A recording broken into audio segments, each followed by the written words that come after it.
بسم اللہ الرحمن الرحیم ان اللہ وملائکتہ یصلون علی النبی یا ایہا الذین آمنوا صلوا علیہ وسلموا تسلیما اللہم صل علی سیدنا ومولانا محمد معدن الجود والکرم وآلہ الکرام واصحابہ العظام وابنہ الکریم وبارک وسلم۔ بخاری و مسلم کی متفق علیہ حدیث پاک، ایک مرتبہ کی بات ہے، ازواج مطہرات یعنی حضور صلی اللہ علیہ وآلہ وسلم کی مقدس پاکیزہ بیویوں نے اللہ کے رسول صلی اللہ علیہ وآلہ وسلم کی بارگاہ میں عرض کی، یا حبیبنا یا رسول اللہ علیک الصلاۃ والتسلیم، کہ ہم میں سب سے پہلے آپ سے کس کی ملاقات ہوگی؟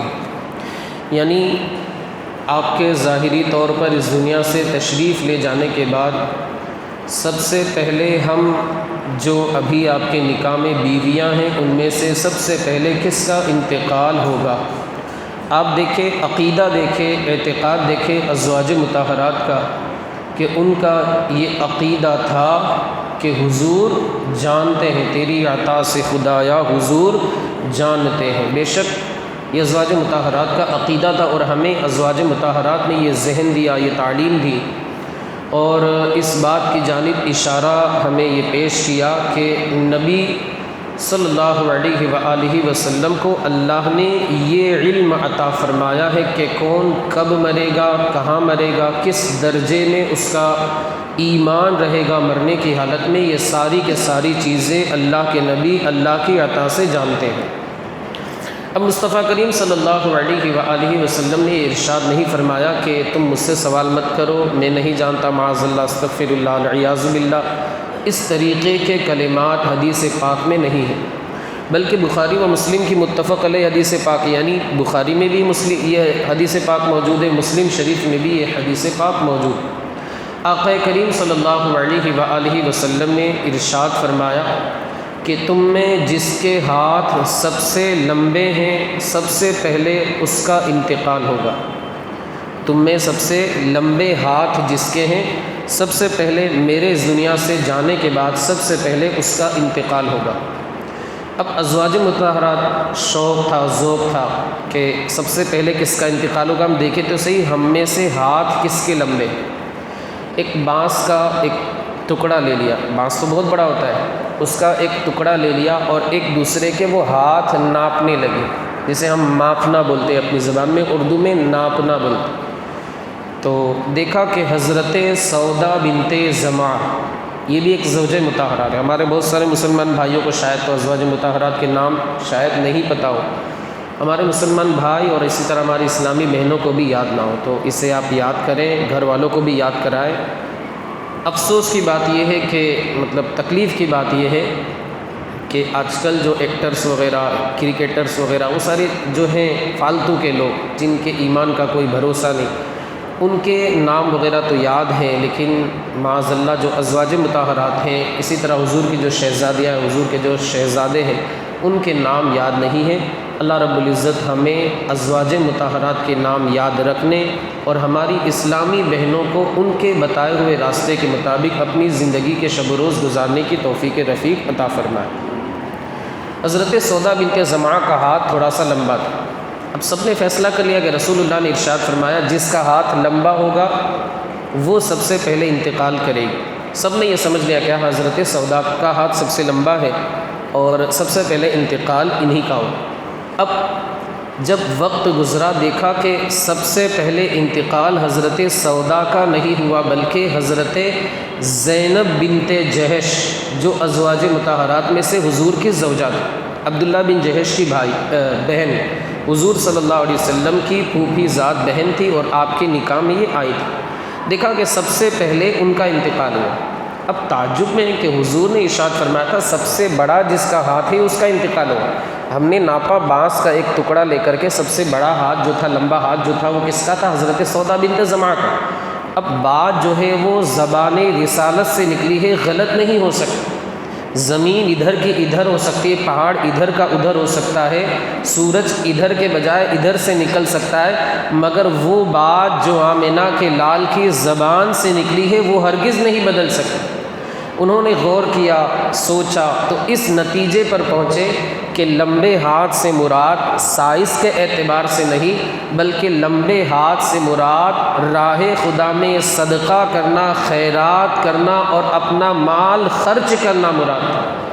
چونکہ حضرت زینب بنت جہش ساری ازواج مطہرات راہ خدا میں خرچ کرتی تھی، اپنا مال راہ خدا میں دیتی تھی، فقیروں کو، ضرورت مندوں کو، محتاجوں کو، مسکینوں کو، بیواؤں کو، یتیموں کو، مگر جو حضرت زینب بنت جہش تھی وہ اپنا مال راہ خدا میں زیادہ خرچ کیا کرتی، اپنا مال راہ خدا میں زیادہ خرچ کیا کرتے۔ تو ازواج مطہرات سمجھ گئیں کہ حضرت زینب بنت جہش مراد ہے اس اعتبار سے کہ لمبا ہاتھ بول کر کے سخاوت کرنا۔ ظاہر سی بات ہے ہم جب دیتے تو ایسے تو نہیں دیتے بلکہ اپنے ہاتھ کو لمبا کر کے دیتے، اور یہی ہاتھ بہتر ہے اس ہاتھ سے۔ حدیث پاک میں ہے الید العلیٰ خیر من الید السفلیٰ، کہ اونچا والا ہاتھ یعنی اوپر والا ہاتھ نیچے والے ہاتھ سے بہتر ہے۔ آپ نے دیکھا ہوگا کہ جب ہم دیتے تو ہمارا ہاتھ یوں ہوتا ہے، اس طرح تو ہم نہیں دیتے، تو یہ والا ہاتھ اس والے ہاتھ سے بہتر ہے۔ اور انسان کو اللہ رب العزت دینے والا بنائے، لینے والا، لالچ والا،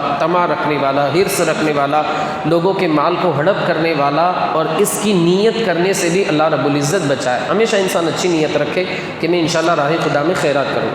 حضرت زینب بنت جہش رضی اللہ تعالی عنہا کے تعلق سے آتا ہے کہ جو کچھ بھی انہیں، اصل میں ان کا کام یہ تھا کہ جو چمڑے وغیرہ آتے ہیں جانوروں کے، جیسے آج کل بھی ہوتا ہے، جیسے بھینس وغیرہ کا چمڑا، بکرے کا چمڑا ملتا ہے قربانی کے موقع پر، اسے بیچا بھی جاتا ہے، مدرسے وغیرہ میں دیا جاتا ہے، تو اسے کلر کر کے اسے بیچا کرتی، خود اپنے ہاتھوں سے اسے کلر کرتی، جو کچھ بھی اجرت مزدوری وغیرہ ملتی اسے لے کر کے پھر آپ یہ نہیں کہ مطلب بیلنس ہو رہا ہے ایک طرف جمع ہو رہا ہے، یہ نہیں، بلکہ آپ اسے راہ خدا میں پورا کے پورا خیرات کر دیا کرتے تھے۔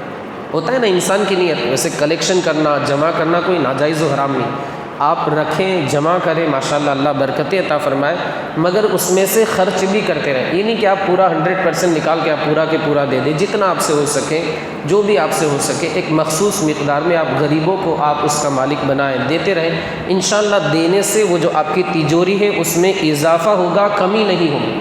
انسان یہ سوچتا ہے کہ یار میں 10 روپے دے دوں گا، میری 10 روپے میرے چلے جائیں۔ ارے بھائی تو 10 دے گا، تیرا ذہن بھی نہیں پہنچے گا، اللہ وہاں سے تجھے 10 کے بدلے 100 عطا فرما دے گا، کیونکہ اللہ کا وعدہ ہے قرآن مقدس میں وَيَرْزُقْهُ مِنْ حَيْثُ لَا يَحْتَسِبُ، اللہ بندے کو ایسی جگہ سے رزق عطا فرمائے گا کہ اس کا گمان بھی نہیں پہنچ سکتا۔ اب خود تجربہ کر کے دیکھیں، ایکسپیرینس آپ کا بھی ہوگا کہ واقعی آپ نے کہیں خرچ کیا ہوگا، نیت، سچی نیت کے ساتھ، اخلاص کے ساتھ، اللہ کی رضا حاصل کرنے کی، آپ نے بند مٹھی دے دیا، 100 تو 100 آپ نے دے دیا راہ خدا میں صدقہ و خیرات کرنے کے لیے۔ آپ نے پھر دیکھا ہوگا کہ واقعی میں اللہ نے اس 100 کے بدلے میں 1000 سے نواز دیا، اس کا 10 گنا۔ کبھی کبھی تو اللہ رب العزت ویسے رحیم ہے، ستار ہے، غفار ہے، اور اپنے بندے کو بے حساب عطا فرمانے والا۔ حدیث پاک میں کہ اے ابن آدم تو خرچ کر اور تو ڈر مت کہ تیرا مال ختم ہوگا۔ کیوں؟ کیونکہ اگر تو گن کر کے دے گا، اگر تو کاؤنٹنگ کر کے دے گا، تجھے بھی اس حساب سے ملے گا، لیکن اگر تو بے حساب دے گا یعنی راہ خدا میں خیرات کرے گا کثرت کے ساتھ، اللہ رب العزت بھی تجھے بے حساب عطا فرمائے گا۔ یہ بے حساب اس لیے کہا جاتا ہے یعنی مبالغہ، یعنی کثرت کے ساتھ اللہ رب العزت بھی تجھے عطا فرمائے، کیونکہ اللہ کے یہاں تو حساب ہے، وہ تو اللہ رب العزت کی تو ایک صفت حسیب ہونا ہے، اللہ رب العزت کی یہاں تو بلا شبہ حساب ہے۔ تو انسان راہ خدا میں خیرات کرے، خرچ کرے، اور کنجوسی وغیرہ سے کام نہ لے، جیسا کہ زوجہ مطہرہ حضرت سیدتنا زینب بنت جہش کے تعلق سے آپ نے حدیث پاک سنی۔ اب ازواج مطہرات کا عقیدہ بھی آپ دیکھیں، ان کا عقیدہ تھا کہ حضور جانتے ہیں کہ کس کی موت سب سے پہلے ہوگی، یعنی ان کا عقیدہ تھا کہ حضور علم غیب جانتے ہیں۔ دوسرا عقیدہ کہ حضور یہ بھی جانتے ہیں کہ کون ایمان پر مرے گا۔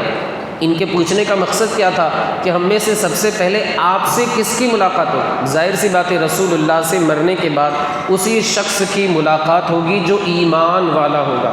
بے ایمان جو مومن نہیں ہے بلکہ جو گستاخ ہے اس کو تو دور ہی سے بھگایا جائے، وہ تو جنت کی خوشبو بھی نہیں پائے۔ یہ دوسرا عقیدہ ازواج مطہرات کے حضور یہ بھی جانتے ہیں کہ کون حالت ایمان پر مرے گا۔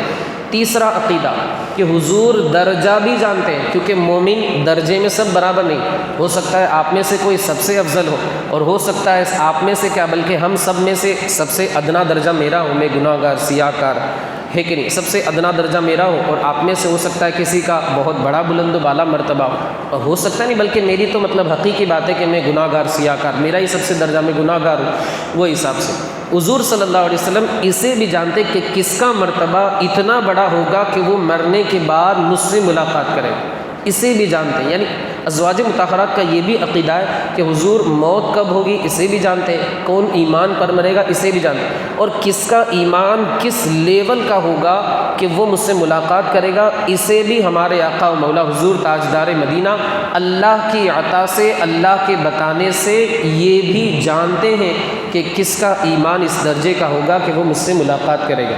سورہ احزاب کی ایک آیت کریمہ اللہ رب العزت ارشاد فرماتا ہے ان اللہ عنہ علم الساعۃ وینزل الغیث ویعلم ما فی الارحام وما تدری نفس ماذا تکسب غدا وما تدری نفس بأی ارض تموت، کہ 5 چیزوں کا علم صرف اللہ کو، بلا شبہ ہم بھی مانتے اللہ کو۔ وہ کیا ہے؟ بارش کب ہوگی اللہ جانتا ہے بے شک، ماں کے پیٹ میں کیا ہے اللہ جانتا ہے بے شک، اسی طرح انسان کل کیا کرے گا اللہ جانتا ہے بے شک ہم بھی جانتے ہیں، اسی طرح انسان کا انتقال کہاں ہوگا یہ بھی اللہ رب العزت جانتا ہے۔ اس طریقے سے 5 علوم جنہیں علوم خمسہ کہا جاتا ہے۔ ان اللہ عنہ علم الساعۃ، قیامت کب قائم ہوگی بلا شبہ یہ بھی اللہ جانتا ہے۔ تو سارے علماء کا اس بات پر اتفاق ہے کہ ذاتی طور پر صرف اور صرف اللہ جانتا ہے۔ ذاتی کا مطلب اللہ کو کسی نے نہیں بتایا بلکہ اللہ رب العزت خود ذاتی طور پر جانتا ہے، کسی کا محتاج نہیں۔ واللہ الغنی وانتم الفقراء، محتاج تو ہم ہیں، ہمیں اللہ کی ضرورت ہے، اللہ کو کسی کی ضرورت اور کسی کی احتیاج، اللہ کسی کا محتاج نہیں۔ تو ذاتی طور پر اللہ جانتا ہے اور اللہ کے بتانے سے مصطفیٰ جانتے ہیں۔ ہمارا یہ عقیدہ ہے، ہم یہ نہیں کہتے کہ مصطفیٰ ذاتی طور پر جانتے ہیں، استغفر اللہ۔ اگر کوئی بندہ یہ عقیدہ رکھتا ہے کہ اللہ کے بتائے بغیر مصطفیٰ جانتے ہیں یا کوئی بندہ جانتا ہے، دائرے اسلام سے خارج ہو جائے۔ ہم علم غیب مانتے ہیں مگر مصطفیٰ کا علم عطائی ہے، اللہ نے عطا فرمایا، اور اللہ کا علم ذاتی ہے۔ دلیل کیا ہے؟ بہت سارے لوگ کہتے ہیں دلیل کیا ہے؟ اللہ رب العزت نے قرآن مقدس میں دوسرے مقام پر ارشاد فرمایا عالم الغیب فلا یظہر علی غیبہ احد الا من ارتضی من رسول، اللہ کسی کو غیب نہیں بتاتا مگر اپنے جس رسول سے راضی ہو جاتا ہے اس رسول کو غیب کا علم عطا فرما دیتا ہے۔ اور تقریباً سارے انبیاء کو، رسولان اعظام کو علیہم الصلاۃ والتسلیم اللہ رب العزت نے غیب کا علم عطا فرمایا۔ اب یہ 4-5 چیزیں جو ہیں ان میں احادیث میں ان کا ذکر بھی موجود، جیسے حضور صلی اللہ علیہ وسلم کے تعلق سے آتا ہے حدیث پاک کے اندر کہ آپ سے قیامت کی نشانیوں کے بارے میں پوچھا گیا۔ اب آپ جانیں جو بندہ جس چیز کی نشانی بتائے کیا اسے اس چیز کا علم نہیں ہوگا؟ آپ اگر کسی چیز کے بارے میں بلا تشبیہ و تمثیل کسی چیز کے بارے میں آپ سے پوچھا جائے، آپ صرف نشانی بتا دیں اس چیز کو جانے بغیر، کیا ایسا ہو سکتا ہے؟ آپ نشانی جانتے ہیں مطلب اس چیز کو بھی آپ جانتے ہیں۔ بلا تشبیہ و تمثیل اللہ کے رسول صلی اللہ علیہ وسلم نے قیامت کی نشانیاں بتائی، جب جانتے ہیں تبھی تو نشانیاں بتائی، اور آپ نے صحیح سن اور فکس تاریخ اس لیے نہیں بتائی۔ اللہ کا فرمان ہے ان الساعۃ آتیۃ اکاد اخفیھا، قیامت جو ہے اسے میں مخفی رکھوں گا۔ کیوں؟ اگر بندوں کو اس کی تاریخ، اس کا سال پتہ چل جائے، اس کا دن پتہ چل، دن تو پتہ ہے بس صرف سن میں پوشیدگی ہے، دن بھی پتہ ہے محرم کی 10 تاریخ ہوگی، جمعہ کا دن ہوگا، بس جو سن ہے یعنی ہجری کے اعتبار سے سال کون سا ہوگا یہ پوشیدہ رکھا گیا۔ کیوں؟ بندوں کو اگر پتہ چل جائے گا تو وہ جری ہو جائیں گے۔ ایک چیز جو مخفی ہوتی ہے، پوشیدہ ہوتی ہے، اچانک فَإِذَا جَاءَتْهُمُ السَّاعَةُ بَغْتَةً، قرآن مقدس میں کہ قیامت اچانک آئے گی۔ اب قرآن کہتا ہے قیامت اچانک آئے گی، اور رسول اللہ اگر بتا دے کہ اس وقت آئے گی تو اچانک آنے میں اور فکس ٹائم بتا دے میں ٹکراؤ ہوگا۔ قرآن تو کہتا ہے اچانک آئے گی، حضور صلی اللہ علیہ وسلم بتا دے اس وقت آئے گی تو قرآن کے خلاف ہوگا۔ ارے ظاہر سی بات ہے خلاف ہوگا، پھر وہ اچانک نہیں رہ جائے گا بلکہ بات پہلے سے معلوم ہے۔ آپ حضرات میری بات سمجھ رہے ہیں؟ اس وجہ سے قیامت کا جو سن ہے، سال والا جو حصہ ہے، اسے پوشیدہ رکھا گیا تاکہ بندے زیادہ سے زیادہ عمل کریں۔ بہت سارے لوگ کہتے ہیں کہ حضور کو معاذ اللہ علوم خمسہ یعنی جو 5 علم ہیں وہ نہیں تھے کہ کون کہاں مرے گا۔ ارے بخاری و مسلم کی آپ کتاب جو احادیث کی ہے اسے اٹھائے، جنگ بدر کے موقع پر رسول اللہ نے جنگ کے 1 دن پہلے ہی اپنی مبارک مقدس لکڑی کے ذریعے بتا دیا تھا ابو جہل یہاں مرے گا، عتبہ یہاں مرے گا، شیبہ یہاں مرے گا، ولید یہاں پر مرے گا۔ سارے کے سارے جو کفار کے سرغنہ تھے ان کے بارے میں بتایا رسول کریم صلی اللہ علیہ وآلہ وسلم۔ محدثین کرام فرماتے جس جگہ رسول اللہ نے نشان فرمایا تھا اس جگہ سے وہ کافر 1 انچ بھی دور ہٹ کر کے نہیں مرا تھا۔ یہ ہمارے حضور کا علم ہے، کہاں مریں گے ابو جہل، عتبہ و شیبہ، کہ جنگ بدر کا نقشہ حضور جانتے ہیں۔ یہ اللہ رب العزت نے آپ کو جو علم عطا فرمایا، علم غیب، وہی میرے امام فرماتے ہیں اور کوئی غیب کیا تم سے نہا ہو بلا، جب نہ خدا ہی چھپا تم پہ کروڑوں درود۔ یہ اللہ رب العزت نے آپ کو علم عطا فرمایا۔ بات چل رہی تھی اس حدیث پاکی میں، 2-4 باتیں عرض کر کے اپنی گفتگو کو ختم کر دو۔ ان کا وصال 21 ہجری میں سب سے پہلے ازواج مطہرات میں ہوا، ویسے تو سودا بنت زمعہ کا، لیکن پھر ان کے بعد ان کا وصال ہوا، یعنی حضرت زینب بنت جہش، کیونکہ یہ اپنا مال راہ خدا میں کثرت کے ساتھ خرچ کیا کرتے۔ اچھا، ازواج مطہرات کے یہ پوچھنے کا مقصد کیا تھا؟ یہ نہیں کہ آپ بتائیں گے تو ہم آپ جیسے یا رسول اللہ آپ نے بتایا کہ تمہیں اتنے سال جینا ہے وغیرہ وغیرہ تو ہم لمبی زندگی جئیں گے وغیرہ وغیرہ، یہ ساری نیتیں وہاں پر نہیں تھیں، بلکہ مقصد یہاں پر یہ تھا کہ کون ہم میں سے ایسا خوش نصیب ہے جو آپ صلی اللہ علیہ وآلہ وسلم سے ملاقات کا پہلے شرف حاصل کرے۔ انسان کا اگر عمل اچھا ہو، اللہ رب العزت اس سے راضی ہو جائے تو اس سے مرتے وقت کہا جاتا ہے یا ایتھا النفس المطمئنہ ارجعی الی ربک راضیۃ مرضیہ فادخلی فی عبادی وادخلی جنتی۔ اے مطمئن جان، تو نکل اس حال میں کہ تو بھی راضی، تیرا رب بھی تجھ سے راضی، اب تو میرے نیک بندوں میں شامل ہو جا اور میری جنت کے اندر بے حساب داخل ہو جا۔ ازواج مطہرات کا یہ عقیدہ اور بلکہ ان کا انتظار تھا کہ ہم رسول اللہ سے ملاقات کریں گے۔ اب ظاہر سی بات ہے مرنے سے پہلے ظاہری طور پر ملاقات ہونی نہیں، اس وجہ سے وہ موت کے تعلق سے سوال کر رہی تھی، یا رسول اللہ ہم میں سے کون ایسا خوش نصیب ہے جو سب سے پہلے آپ سے ملاقات کرے گا۔ وہ امام اہل سنت نے بھی اسے اپنے شعر کے اندر ذکر فرمایا ہے کہ جان تو جاتے ہی جائے گی قیامت، یہ ہے جان تو جاتی یعنی ایک دن مرنا تو ہے ہی، لیکن قیامت انتظار جو ہے وہ قیامت سے بھاری ہے۔ جان تو جاتے ہی جائے گی قیامت، یہ ہے کہ یہاں مرنے پہ ٹھہرا ہے نظارہ تیرا، یعنی ہمیں ایک دن مرنا ہے بلا شبہ مانتے، لیکن یہ جو انتظار ہے کہ کب موت آئے اور کب ہم یا رسول اللہ آپ کے قدموں میں گر کر کے الصلاۃ والسلام علیہ کا نذرانہ پیش کریں، وہ دن کب آئیں گے؟ یہ جو انتظار ہے یا رسول اللہ یہ قیامت سے کم نہیں۔ آج پھولے نہ سمائیں گے کفن میں عاصی، جس کے جویا تھے اس گل کے ملاقات کی رات، یعنی ہم جو انتظار میں تھے الحمدللہ اب وہ انتظار کی گھڑی ختم ہو گئی، اب موت آنی ہے انشاءاللہ العزیز۔ ہمیں مصطفیٰ کریم کے مقدس چہرے، وہ چہرہ جسے اللہ نے قرآن مقدس میں والضحیٰ ارشاد فرمایا ہے، اس چہرے کی زیارت سے انشاءاللہ ہم مشرف ہو جائیں گے۔ دوسری اور آخری بات کہ ازواج مطہرات، محدثین کرام ارشاد فرماتے ہیں شارحین حدیث کہ حضور صلی اللہ علیہ وسلم اس دنیا سے ظاہری طور پر تشریف لے گئے، اس کے بعد بھی ازواج مطہرات کا نفقہ آپ کے ذمے تھا۔ کیوں؟ یعنی آپ کا جو کچھ بھی مال وغیرہ، ویسے تو انبیاء کرام مال اپنا نہیں چھوڑتے، حدیث پاک ہے لا نورث ما ترکناہ فہو صدقۃ، کہ ہم کچھ بھی مال وغیرہ نہیں چھوڑتے، جو کچھ ہمارے پاس ہوتا ہے وہ راہ خدا میں صدقہ ہو جاتا ہے۔ لیکن آپ صلی اللہ علیہ وسلم کے ذمے نان و نفقہ ازواج مطہرات کا تھا۔ کیوں؟ کیونکہ وہ ازواج مطہرات حضور کے ظاہری طور پر تشریف لے جانے کے بعد بھی آپ کی نکاح میں تھی۔ کیوں؟ کیونکہ ہمارا عقیدہ ہے تو زندہ ہے واللہ، تو زندہ ہے واللہ، میرے چشم عالم سے چھپ جانے والا۔ یہی وجہ ہے کہ قرآن مقدس کے 22ویں پارے میں آیت کریمہ بھی ہے وَلَا أَن تَبَدَّلَ بِهِنَّ مِنْ أَزْوَاجٍ، اس طریقے کی آیت کریمہ سورہ احزاب 22واں پارہ، اللہ رب العزت ارشاد فرماتا ہے کہ نہ ازواج مطہرات کے لیے یہ حلال ہے کہ وہ دوسرے شوہروں سے نکاح کرے۔ کیوں؟ کیونکہ ان کے شوہر جو ہے یعنی حضور صلی اللہ علیہ وسلم وہ باحیات ہے اور یہ ان کے نکاح میں بندھی ہوئی ہے۔ جب ظاہر سی بات ہے کسی کے نکاح میں کوئی خاتون بندھی ہوئی ہو تو اس سے نکاح حلال ہے۔ بچہ بھی ہو سکتا ہے مسئلے کو جانتا ہو کہ اگر کوئی خاتون کسی کے نکاح میں ہے تو اس خاتون کے لیے دوسرے شخص سے نکاح کرنا یہ حرام ہے، حرام ہے، حرام ہے۔ تو یہاں پر یہی مسئلہ ہے کہ حضور کے جو ازواج مطہرات ہیں، حضور کے ظاہری طور پر تشریف لے جانے کے بعد ان کے لیے کسی اور سے نکاح کرنا ہے کیا ہے؟ حرام ہے۔ کیوں؟ کیونکہ ہمارا عقیدہ ہے ہمارے حضور زندہ ہے، اور زندہ ہے تو ظاہر سی بات ہے ان کے نکاح میں ازواج مطہرات، جب ازواج مطہرات ان کے نکاح میں ہے تو پھر ان کے لیے کسی اور شخص سے نکاح کرنا یہ کیا ہے؟ حلال نہیں ہے۔ اس حدیث پاک کا خلاصہ اور مفہوم یہ ہے کہ انسان اگر راہ خدا میں خیرات کرتا ہے انشاءاللہ العزیز اسے مرنے کے بعد حضور اکرم صلی اللہ علیہ وآلہ وسلم سے ملاقات کا شرف حاصل ہوگا۔